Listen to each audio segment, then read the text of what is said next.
Il y a une différence essentielle entre l'homme naturel et le nouvel homme. La nouvelle naissance, c'est Dieu qui vient faire sa demeure en nous, en Jésus-Christ, par le Saint-Esprit. Dans l'homme tel qu'il est, par nature, Dieu est absent. Pour que l'homme puisse devenir un avec Dieu, il faut de toute nécessité qu'ils aient quelque chose en commun. Il faut que Dieu vienne faire sa demeure dans l'homme.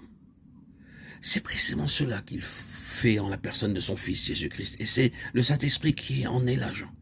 Vous avez peut-être eu entre les mains tel ou tel d'entre vous un de ces ouvrages récents qui veulent nous faire croire à une soi-disant présence de Christ dans l'homme. Mais on a beau feuilleter ces pages, on ne trouve nulle part aucune mention de la nouvelle naissance ou de la réconciliation avec Dieu que Jésus-Christ nous a acquise par son sang.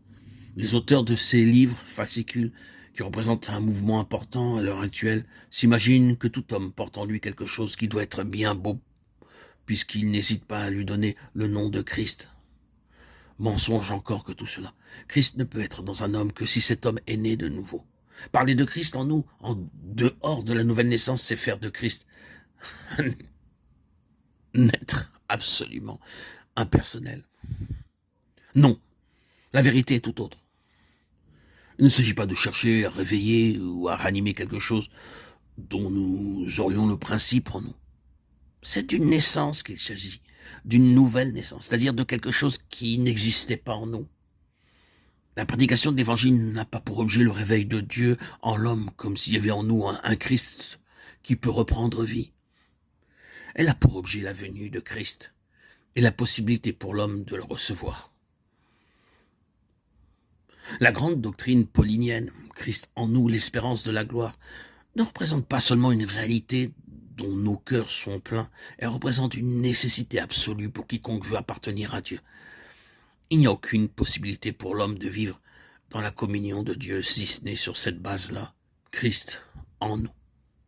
Par la nouvelle naissance, l'événement qui a eu lieu historiquement à Bethléem se répète, s'accomplit en nous.